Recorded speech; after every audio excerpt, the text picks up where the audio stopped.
దేవుని పరిశుద్ధ నామానికి మహిమ కలుగునుగాక.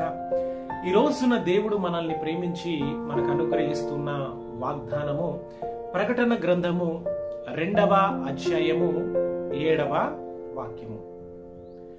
జయించిన వానికి పరదేశులో ఉన్న జీవ వృక్ష ఫలములను భుజింప నిత్తును. ఇక్కడ దేవాది దేవుడు జయించిన వాని నిమిత్తము మనతో మాట్లాడుతూ ఉన్నాడు. మనము జయించాలి. వేటిని జయించాలి? ఈ లోకములో ఉన్న అశాశ్వతమైన నేత్రాశను, శరీరాశను, జీవపు డంబమును మనము జయించాలి. కనుక దేవాది దేవుడు కలువరి శిలువలో తన రక్తానంతా ధారపోసి మన కొరకు విజయాన్ని అనుగ్రహించాడు.